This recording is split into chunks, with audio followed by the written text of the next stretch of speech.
Alrighty, and welcome back to Some Guy Talks About Boruto. So we come up on in the first chapter, and we just got the boys chilling, hanging out, catching up next to some Frieza guys. Toad says something here that is interesting to me. He says, "It makes me regret not coming to Konoha sooner." And I'm like, yeah, why didn't you? That's a really good idea to have done 3 years ago. Boruto is in here with supreme confidence. He has absolutely no doubts about what is going to happen to Code if he keeps attacking Konoha, which is cool. I like that. I like his attitude in this. We get an interesting line here during their little exchange about Boruto taking more than his left eye.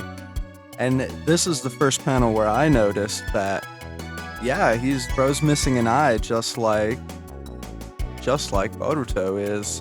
Very interesting. The time skip, it brings up a lot of questions. We get cool scenes here of all the younger Konoha ninja fighting off these, I think they call them claw grimes. And then Kawaki shows up to save the day. The man that's both holding this manga together and tearing it apart by keeping Naruto in a prison. Even Himawari still thinks that Kawaki is her brother, but he keeps telling her to stop calling him that. We get more cool explosions and more claw grimes show up when we finally start getting the Boruto fight. He is coming in here absolutely slaying, dude. It's interesting how they show very clearly how he seems to be intentionally cutting off their limbs, like the tips of their tails and their arms and their hands.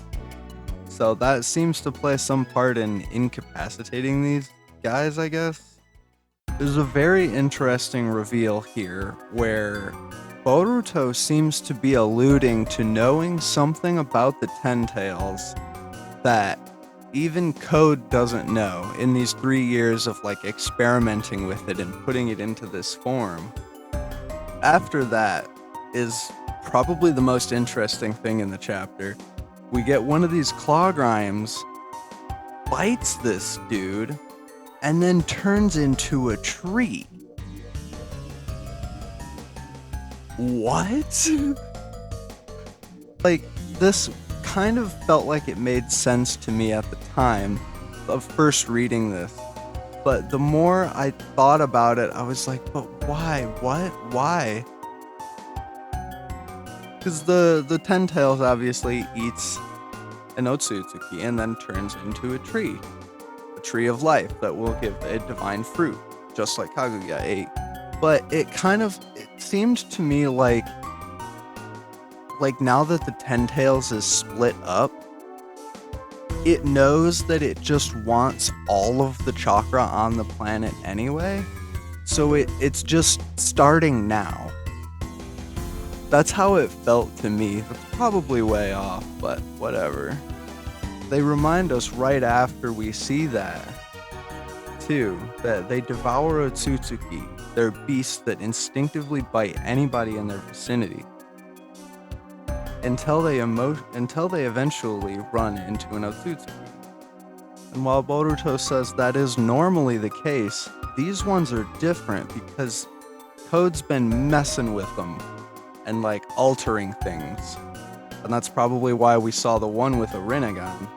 Boruto keeps talking really cocky during this whole interaction, just go and I'll let you live. It really, really gets me thinking, what did he learn during this time skip? He comes back way cockier than Naruto did. But he has full reason to, because he unveils at the end of this chapter a new rasengan. Rasengan uzuhiko. It's hard to tell even what it is, because it's just stuff starts swirling around his hand for a minute. You just see some swirls, if I had to guess, it must be an adaptation of his special rasengan, his nature type rasengan, the disappearing one. It seems like it may not just be contained to the palm of his hand either. It seems like, I don't know, this is full fanfiction mode. I want it to be like a cloak.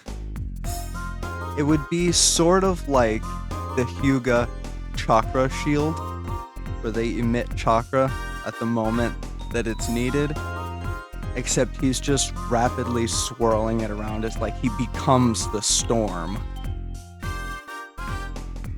I think that would be cool. That's probably not what it is, but I mean, this last panel is really awesome. Got me hyped for chapter 3. I guess chapter 83. Anyway, yeah, if you have any theories, leave them in the comments down below. I'd love to hear them. And let me know how you like this new chapter of Boruto. Have a good one, y'all.